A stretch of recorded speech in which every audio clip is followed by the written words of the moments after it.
बिस्मिल्लाहिर्रहमानिर्रहीम। हमने जो इससे पहले फूरियर एनालिसिस के अंदर फूरियर सीरीज के टॉपिक्स को हमने काफ़ी डिटेल से डिस्कस किया और फूरियर सीरीज के बारे में हमने ये देखा है कि फूरियर सीरीज जो है एक पावरफुल टूल के तौर पर उसको देखा जा सकता है ऐसी प्रॉब्लम्स में जिसमें ऐसे फंक्शंस इन्वॉल्व हो जो कि पीरियोडिक नेचर के हों। तो हमारे पास उधर फूरियर सीरीज बहुत ही ज़्यादा पावरफुल टूल के तौर पर ली जाती है। अच्छा, जैसे यहाँ पे लिखा हुआ है हमारे पास ऐसी प्रॉब्लम्स भी आ सकती हैं। उसमें ऐसा हो सकता है कि उसमें कुछ ऐसे फंक्शंस इन्वॉल्व हो जो कि नॉन पीरियोडिक नेचर के हो, या इन अदर वर्ड्स वो फंक्शन जो है पूरे फुल एक्स एक्सिस के ऊपर डिफाइन हो।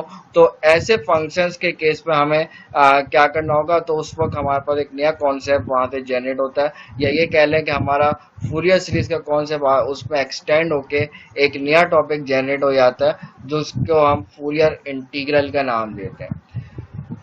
अच्छा, तो अब वैसे अब फूरियर इंटीग्रल्स जो है यानी कि फूरियर सीरीज के टॉपिक से ही बने, मतलब हम अपनी चीज को एक्सटेंड करते हैं और उस एक्सटेंड करने के बाद हम ये कहते हैं कि what will happen in the case when L tends to infinity, यानी कि आपका पीरियड जो है बहुत ज़्यादा लार्ज हो जाए, यानी कि नॉन पीरियोडिक हो जाए, या पूरे होल एक्स एक्सिस के ऊपर एल टेंड्स टू इन्फिनिटी का मतलब यही है कि आपका फंक्शन जो है पूरे होल एक्स एक्सिस के ऊपर अगर डिफाइन हो जाए, तो ऐसे केस में क्या होगा, what will happen in that case. तो ये चीज़ है हमारे आज के डिस्कशन में, हम इस चीज़ को डिस्कस करेंगे और हम लेके चलेंगे फूरियर सीरीज को, और फूरियर सीरीज के ऊपर ये लिमिटेशंस अप्लाई करेंगे, थोड़ी सी वर्किंग करके उस पर ये लिमिट अप्लाई करेंगे, तो हमारे पास फूरियर इंटीग्रल बन जाएगा। मैं एक छोटी सी डेरिवेशन या ये कह लें कि मैं ये कॉन्सेप्ट देना चाह रहा हूँ कि फूरियर इंटीग्रल बना कैसे।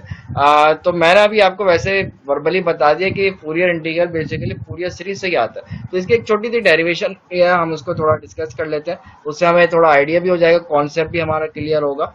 तो आप देखते हैं कि उसमें डेरिवेशन में है क्या। जैसे मैंने आपसे कहा कि हम जो है फूरियर सीरीज से फूरियर इंटीग्रल बनाना चाह रहे हैं, तो मैं उसके लिए एक पीरियोडिक फंक्शन कंसीडर कर रहा हूँ F L x. F L x ये रिप्रेजेंट कर रहा है ऐसा फंक्शन जो कि पीरियड 2l का है, और उस 2l के पीरियड के जो फंक्शन है उसको हम एक फूरियर सीरीज से रिप्रेजेंट कर सकते हैं, यानी कि F L of x is equals to A naught plus summation N varies from one to infinity. मतलब ये A N sorry A N cos omega N x और plus B N sine omega N X. इसको मैं equation 1 का नाम दे देता हूँ। अच्छा, इसमें व्हाट इज ओमेगा। ओमेगा वैसे आप लोग ने जो फूरियर सीरीज की फॉर्म पढ़ी थी उसमें ओमेगा की जगह पे एन पाई ओवर एल लिखा हुआ था। मैंने कहा ये एन पाई ओवर एल हर दफ़ा लिखने के बजाय एक दफ़ा उसको ओमेगा का नाम दे दें, और ये omega is depending on the values of N, that's why I am calling this its name as omega N. तो ये हमारे पास फूरियर सीरीज है। अब मैं ये काम करूंगा कि ये जो हमारे पास फूरियर सीरीज लिखी हुई है, इस फूरियर सीरीज के अंदर ऑयलर फार्मूलाज को इनकॉर्पोरेट कर देते हैं, मतलब जो ऑयलर फार्मूलाज है हमारे पास इस फूरियर सीरीज के अंदर, मैं ऑयलर फार्मूलाज इसी के अंदर यूज कर रहा हूँ। एक चीज मैं बिफोर डूइंग दैट एक चीज मैं आपको रिकॉल कराऊं। देखिए, डेफिनेट इंटीग्रल जो है, अगर इंटीग्रल डेफिनेट हो तो उसके अंदर जो वेरिएबल होता है जिसके रिस्पेक्ट से आप इंटीग्रेट कर रहे हैं वो एक डमी वेरिएबल होता है। अगर मैं फॉर एग्जांपल आपसे कहूँ इंटीग्रेट एक्स फ्रॉम 0 से लेके 1 तक, इसका जो आंसर आएगा, या फिर आपसे मैं बोलूँ इंटीग्रेट टी फ्रॉम 0 to 1, दोनों के आंसर पे कोई इफेक्ट नहीं है क्योंकि अंदर वाला वेरिएबल एक डमी वेरिएबल है। आप उसके रोल को, मतलब इसके नाम को चेंज कर सकते हैं। तो मैं इधर एक काम यही करता हूँ कि मेरे पास ये जो फूरियर सीरीज है इसमें ए नॉट और ए एन और बी एन का फॉर्मूलाज जो है आप लोगों ने पढ़े, वो एक्स के फॉर्म में लिखे थे। मैं उसको, हमें पता है कि मैं इस चीज को डिस्टिंग्विश करने के लिए, एक एक्स है तो मैं उसके वेरिएबल को थोड़ा चेंज करके लिखूंगा। तो देखता हूँ, मैं लिख के बता दूं ताकि आपको बात थोड़ी समझ में आए, कहना क्या चाह रहा हूँ। मतलब ये कि एफ एल ऑफ एक्स मैं ऑयलर फॉर्मूला जो है उस अबव इक्वेशन के अंदर इनकॉर्पोरेट कर रहा हूँ, यानी कि ये आ जाएगा 1/2l, यानी कि ए नॉट का फॉर्मूला मैं इधर पुट कर रहा हूँ। इंटीग्रल होता था इसका फ्रॉम -l से लेके l तक, और एफ एल ऑफ एक्स होता था। तो मैं इधर आपसे कह रहा था कि एक्स जो एक डमी वेरिएबल है ना, इसकी जगह अगर मैं v लिख दूं तो कोई इशू नहीं है। इसी तरह से आपके पास 1/l जो है ये दोनों में आता है, ए एन के कॉफिशेंट में भी आता है, ए एन जो कॉफिशेंट है उसमें भी आता है, बी एन जो कॉफिशेंट है उसमें भी आता है। तो मैं ए 1/l को मैं एक दफा बाहर उठा के फिर लग देता हूँ कॉमन के तौर पे, और बाकी जो हमारे पास यानी कि cos ओमेगा एन एक्स और इंटीग्रल फ्रॉम -l से l F L of b, और इधर आ जाएगा cos डब्ल्यू एन वी और dv, और इसी तरह से ये आ जाएगा साइन ओमेगा एन एक्स, और इधर इंटीग्रल मतलब इसके आगे ही आप कंसीडर कीजिएगा, इसके आगे ही मल्टीप्लाई हो रहा है, मेरे पास जगह नहीं है। तो ये आ जाएगा साइन, सॉरी पहले एफ एल भी तो आएगा, एफ एल बी, और इसी तरह से sine omega n v D v. ये आपने क्या किया, ऑयलर फॉर्मूला जो अब फूरियर सीरीज है उसी के अंदर इनकॉर्पोरेट करके आपने मतलब उसी के अंदर ए नॉट ए एन और बी एन की वैल्यूज पुट कर दी। वेरिएबल डमी था तो मैंने उसके रोल को इंटरचेंज कर दिया। मैं इसको, ये जो मेरे पास इक्वेशन आई है इसको इक्वेशन नंबर 2 का नाम दे देता हूँ। अब जो है मैं एक काम करूंगा कि मुझे पता है कि अगर मैं आपसे बोलूँ कि डेल्टा डब्ल्यू बताएं, यानी कि चेंज इन वेरिएबल डब्ल्यू, इसको कैसे लिखेंगे, तो आप कहेंगे कि सर ये होगा W N plus one minus W N के, डब्ल्यू के एन ओमेगा कह रहा हूँ, वैसे तो मैं इसका नाम ओमेगा रखा है पीछे। तो omega n n pi upon l है, तो ओमेगा एन प्लस वन क्या हो जाएगा, n plus one over l, ये इसकी वैल्यू हो जाएगी। ओमेगा एन की value is n pi over l, so when we solve this we will get pi over l. और अगर मैं आपसे कहूं कि यहाँ से आप 1/l की वैल्यू फाइंड करें, then you will say that one value of 1/l will be delta omega over pi, cross multiply कर दें, 1/l इधर ले जाए, पाई को उधर ले जाकर ओमेगा से डिवाइड कर दें, तो ये 1/l की वैल्यू आती है। तो 1/l की जो वैल्यू आई, अगर मैं उस वैल्यू को इक्वेशन नंबर 2 के अंदर यूज कर लूँ तो मेरे पास इक्वेशन नंबर 2 जो है उसकी फॉर्म आ जाएगी F L of x 1/2l। इसको फिलहाल मैं एज इट इज रहने दे रहा हूँ, इसकी खास वजह अभी आगे जाके आपको समझ में आएगा कि इधर मैंने क्यों नहीं वैल्यू पुट की। इसको फिलहाल ऐसे ही रहने दें। बाकी ये जो 1/l है इसकी जगह पर वैल्यू पुट कर दूँ। इधर मैंने क्यों पुट नहीं किया कर भी देंगे, कोई फर्क नहीं पड़ेगा वैसे, लेकिन छोड़ दें फिलहाल इसको। अभी बात आपको समझ में आएगी कि मैंने इसको क्यों इग्नोर किया। मैं इसमें आप कोई भी स्टेप कर रहा हूँ ना, हर चीज का रीजन होता है, ऐसी कोई काम नहीं हो रहा होता, तो इसका कोई रीजन है जिसकी वजह से मैंने इग्नोर किया। आप अगर इधर वैल्यू यूज कर भी लेंगे तब भी कोई खास फर्क पड़ेगा नहीं, लेकिन मैं किसी वजह से आपसे बोल रहा हूँ। अभी आपको वजह आगे जाके समझ में आएगी कि क्यों कह रहा हूँ। बाकी हमारे पास सब कुछ एज इट इज, यानी कि समीशन एन वेरीज फ्रॉम 1 से लेके इंफिनिटी तक, और बाकी सब कुछ as it is cos omega N x integral from -l से l।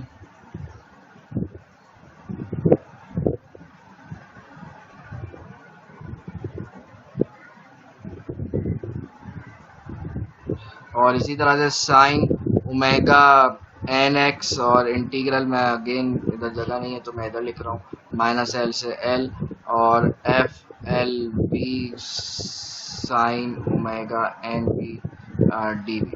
ये आपका जो है ये बन गया, इधर ब्रैकेट भी बनेगा, ब्रैकेट। तो हमारे पास ये फाइनली ये सिचुएशन आ गई है।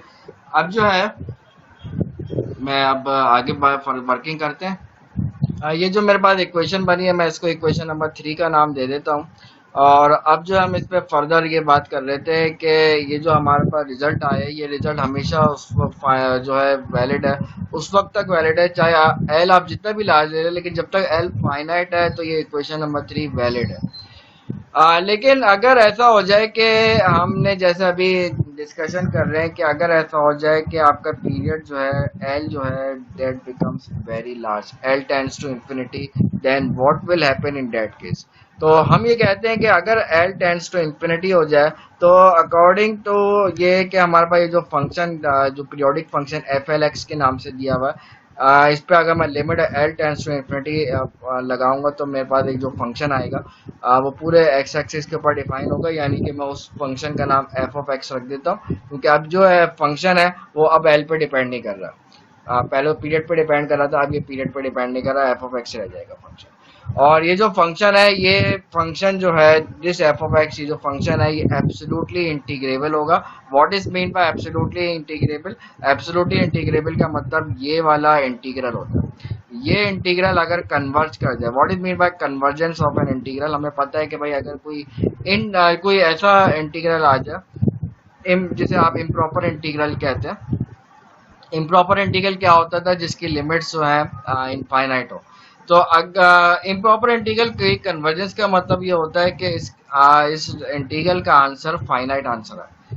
तो अगर ये इंटीग्रल कन्वर्जेंट हो, यानी कि इसका आंसर फाइनाइट आ जाए, इसकी बात करें या फिर इसी को आप एक्सटेंड कर सकते हैं। आपको पता है कि इसको इंटीग्रल को ब्रेक किया जा सकता है, इस फॉर्म में भी इसको लिखा जा सकता है। तो ये 5 की बात करें, 6 की बात करें, एक ही चीज़ है दोनों। मतलब ये इसकी थोड़ी सिंप्लीफाइड फॉर्म है। तो ये अगर जो है इंटीग्रल कन्वर्जेंट है तो मैं कहूँगा कि जो आपका फंक्शन है this is function is absolutely integrate.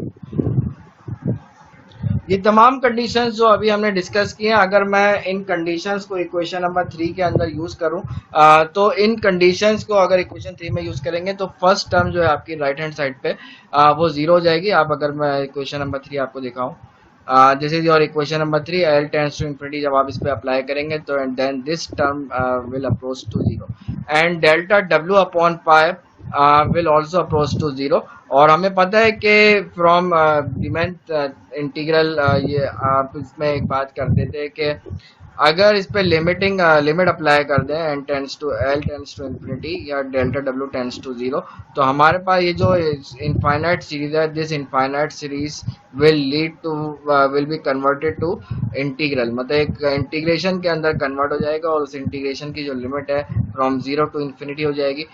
Zero to infinity क्यों? क्योंकि हमारे पास ये जो इंटीग्रल है, जो सॉरी समीशन है, ये 1 से स्टार्ट है, इसलिए इसकी लिमिट्स जो है 0 से इन्फिनिटी पे जाएगी। तो यानी कि हमारे पास ये जो इनफाइनाइट सीरीज इक्वेशन नंबर 3 है, इक्वेशन नंबर 3 की जो फॉर्म है ये फाइनली हमारे पास बन जाएगी f of x is equals to 1 upon pi delta डब्ल्यू टेंड्स टू जीरो, का मतलब हो जाएगा डी डब्ल्यू। और ये समीशन इंटीग्रेशन के अंदर कन्वर्ट हो चुका है, ये 0 से इन्फिनिटी हो जाएगा। और यहाँ पे हमारे पास कॉस ओमेगा एन एक्स लिखा था, अब ये एन पे डिपेंड नहीं कर रहा है, बिकॉज ये तो बहुत ज़्यादा लार्ज हो चुका है इसमें, क्योंकि सबमिशन पे डिपेंड ही नहीं कर रहा है ना। तो अब ये कॉस सिर्फ ओमेगा एक्स रह जाएगा, क्योंकि हमने कहा है कि डेल्टा डब्ल्यू टेंड्स टू जीरो जब हम कहते हैं तो इसमें ये कॉस ओमेगा एक्स हो जाएगा।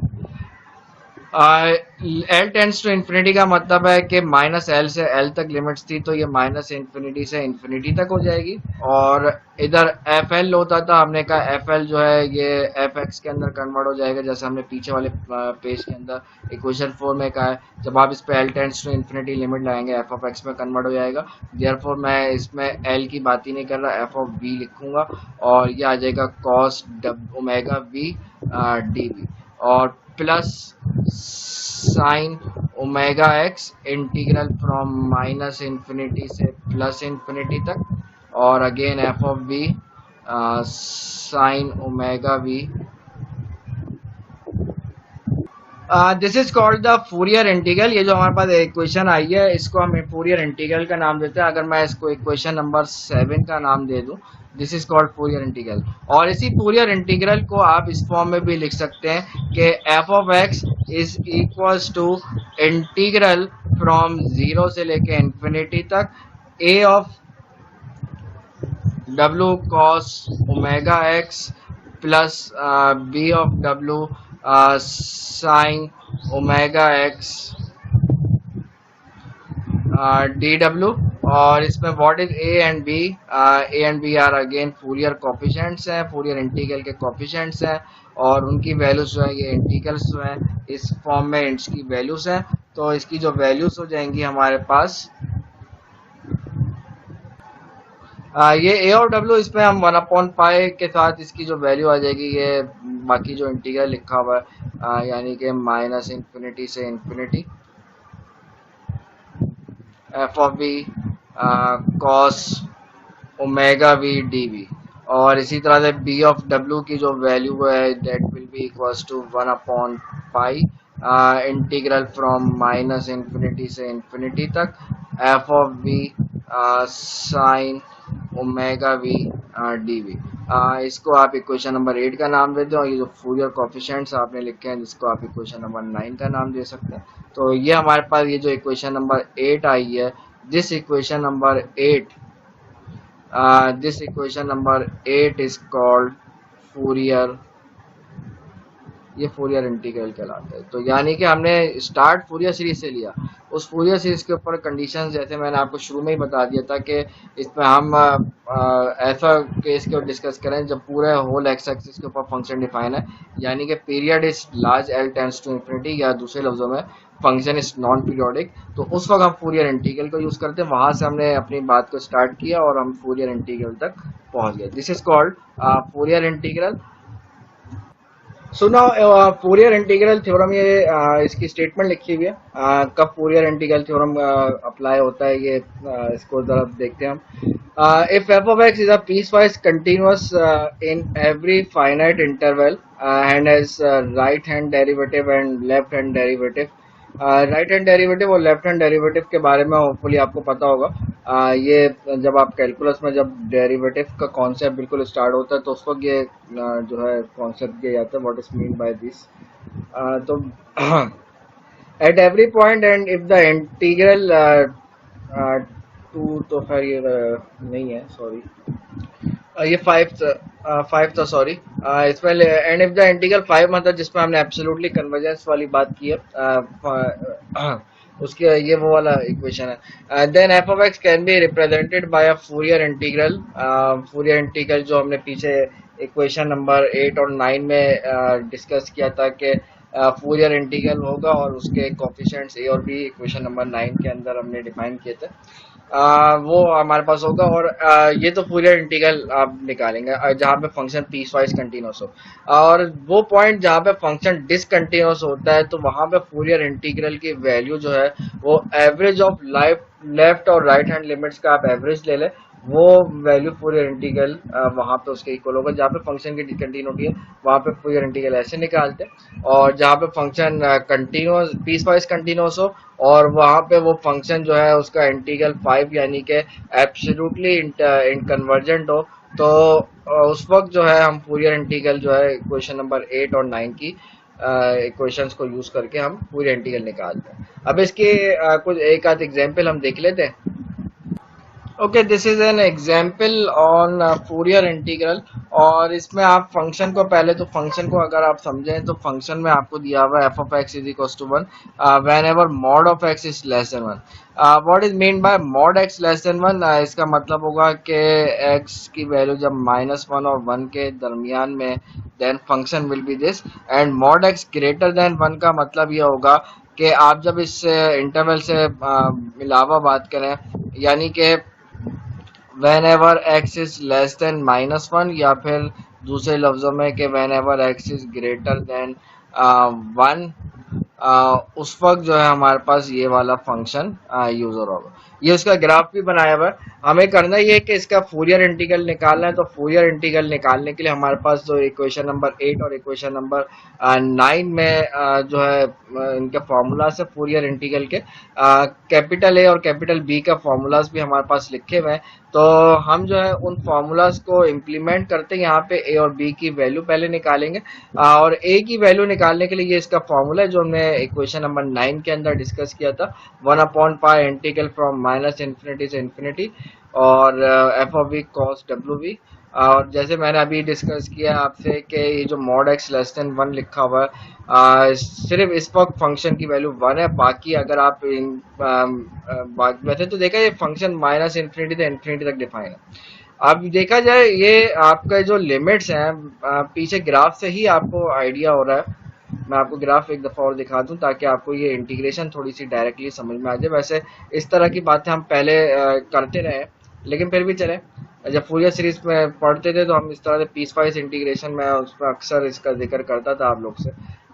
तो मेरे पास ये फंक्शन दिया हुआ है। ये कह रहा है कि आप जिस तरह से एक्स एक्सिस आपका ब्रेक हो रहा होता है, इसी तरह से मैंने आपसे पहले बताया भी है कि इंटीग्रेशन की लिमिट्स को भी इसी तरह स्प्लिट करें। पहले इंटीग्रेशन की लिमिट्स आएगी फ्रॉम माइनस इन्फिनिटी से -1 तक जाएगी। इस वक्त फंक्शन क्या है, 0, तो वो लिखने का कोई फायदा नहीं है। सिमिलरली आपके पास जब x की वैल्यू -1 से 1 तक है तो उस वक्त फंक्शन क्या है, 1, तो ये हमने लिखा है, इस वाले इंटीग्रेट को सॉल्व किया हुआ अभी आप देखते हैं। इसी तरह से जब x की लिमिट्स 1 से इन्फिनिटी आप इसको इंटीग्रेट करेंगे तो उस वक्त फंक्शन क्या है, 0, तो इसको भी लिखने का कोई फायदा नहीं है। तो यानी कि हमारे पास क्या आ गया, हमारे पास फाइनली जो सिचुएशन आ जाएगी वो सिर्फ -1 से 1 तक आप इंटीग्रेट कर रहे हो। उसकी वजह आपने देखी कि बाकी के रिमेनिंग इंटीग्रल्स, तो बाकी के 2 इंटीग्रल है वो 0 हो रहा है। तो -1 से 1 तक what is f is 1 in that case. तो cos का इंटीग्रल आप निकालेंगे sine w upon w, 1 upon pi पहले से मौजूद है, लिमिट्स अप्लाई करेंगे and when you apply limits हमारे पास जो है ये आ जाएगा। मतलब आप अपर लिमिट अप्लाई करेंगे साइन डब्ल्यू आ जाएगा, लोअर लिमिट से minus of sine of minus डब्ल्यू हो जाएगा। तो हमें पता है कि साइन इज ऑड फंक्शन, तो minus of sine of minus W ये प्लस में हो जाएगा, तो प्लस साइन डब्ल्यू ये ट्वाइस हो जाएगा। तो ये हमारे पास a की वैल्यू आ गई। इसी तरह से b की वैल्यू में साइन का इंटीग्रल आप जब निकालेंगे तो वो cos आ जाएगा। और ये एक चीज और भी है, हमने ये आप देख सकते हैं साइन फंक्शन ऑड फंक्शन है, और ऑड फंक्शन का आप जब इंटीग्रल निकालते हैं फ्रॉम -a से a तक तो उसका इंटीग्रल 0 आता है। तो बहरहाल ये हमारे पास कैपिटल A कैपिटल B आ गया। अब आप इक्वेशन नंबर 9 के अंदर, सॉरी 8 के अंदर, जो हमने पीछे डिस्कस किया है अभी फूरियर इंटीग्रल के फॉर्मूलाज के अंदर, उधर आप ये वैल्यू a और b की वैल्यू सब्स्टिट्यूट कर दें। a तो ये आ रहा है, b 0 आ रहा है, तो हमारे पास फाइनली ये आ जाएगा। अच्छा, ये तो ये हो गया। हमने अभी जैसे फूरियर इंटीग्रल थ्योरम डिस्कस किया था कि जहां पे फंक्शन पीस वाइज कंटिन्यूअस हो वहां पे फूरियर इंटीग्रल इस फॉर्मूले से निकाला जा सकता है, जो कि अभी हमने डिस्कस किया, कैपिटल ए और बी इस फॉर्मूले से निकाल सकते हैं।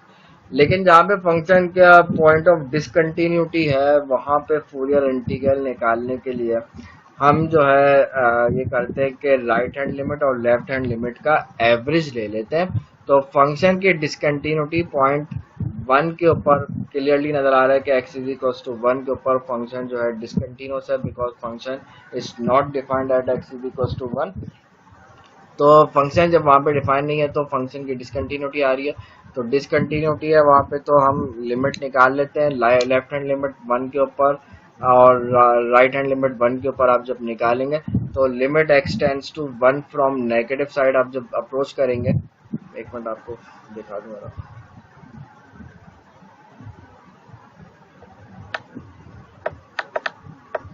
आप लिमिट जब x 1 के ऊपर अप्रोच करेंगे from left hand side, then your function will be 1, तो लिमिट इसमें 1 आ जाएगी। And when you approaching from 1 from right hand side then the value of the function is 0। तो यानी कि एक लिमिट हमारे पास 1 आ रही है, दूसरी लिमिट हमारे पास 0 आ रही है। लिमिट्स का कॉन्सेप्ट आपका होना चाहिए, ये वही कैलकुलस वाले सारे कॉन्सेप्ट है। लिमिट निकाली, लेफ्ट हैंड लिमिट 1 आ रही है, राइट हैंड लिमिट 0 आ रही है, उसका एवरेज ले लिया विच इज हाफ। तो अब जो है हम जो है फूरियर इंटीग्रल निकालना चाह रहे हैं। तो फूरियर इंटीग्रल वैसे देखा जाए निकल तो चुका है, लेकिन मैं इस चीज को थोड़ा सा बात को फर्दर एक्सप्लेन करने के लिए मैं इस चीज को यहाँ पे लिखता हूँ। यानी कि मेरे पास देखें क्या आया है, f of x is equal to cos omega x और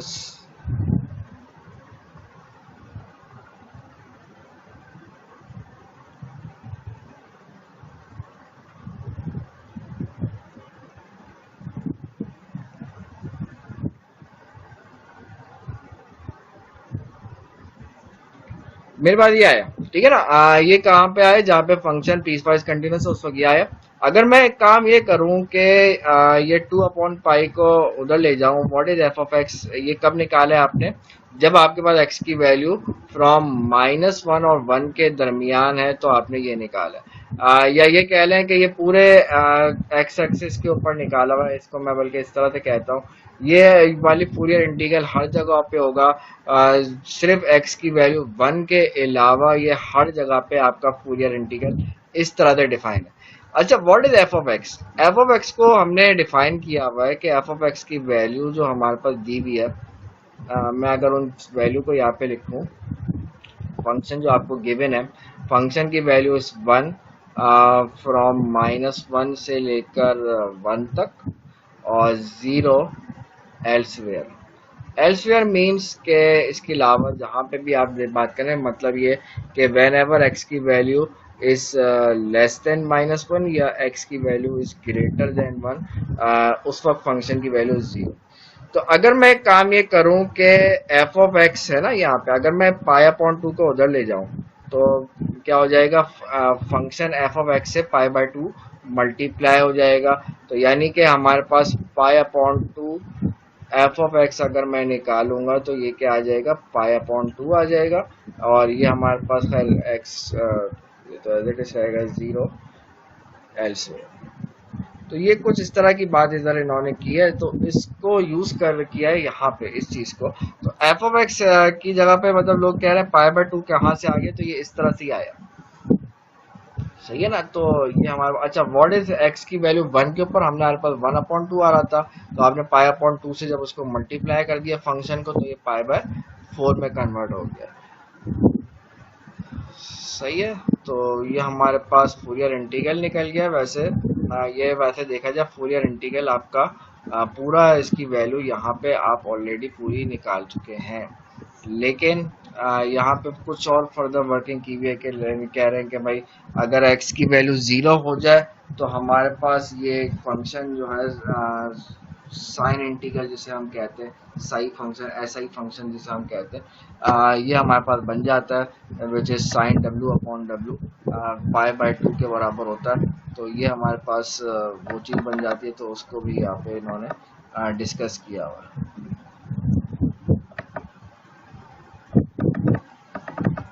तो ये हमारे पास एक क्वेश्चन था फूरियर इंटीग्रल का, इसका कुछ ग्राफ को भी इन्होंने इधर एक्सप्लेन किया हुआ है।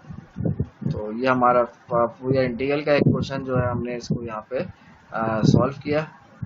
अच्छा, जस्ट लाइक जब आप लोग ने फूरियर सीरीज को टॉपिक को डिस्कस किया था, उसके बाद हमने फूरियर कोसाइन सीरीज और फूरियर साइन सीरीज को भी हमने डिस्कस किया था। वही सेम कॉन्सेप्ट आपको इधर भी अप्लाई होता हुआ नजर आएगा।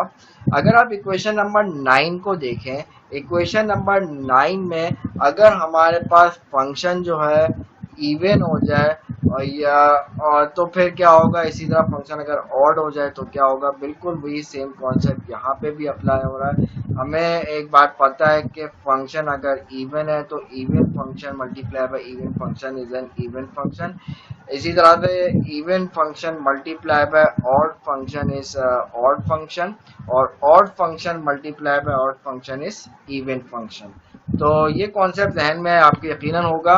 तो यहाँ पे अगर आप वो कॉन्सेप्ट यहाँ पे अगर दोबारा से इस चीज को देखें, तो अगर फंक्शन इज इवन तो even function multiply by even function ये ए सरवाइव करेगा, जबकि यहाँ पे अगर देखा जाए even function multiply by odd function, even function multiply by odd function होता है, तो ये इंटीग्रल फ्रॉम -a से a यानी कि -∞ से infinity, this integral will be 0, सिर्फ a सरवाइव करेगा, 2/पाई करके हो जाएगा, 0 से इन्फिनिटी तक इंटीग्रल हो जाएगा।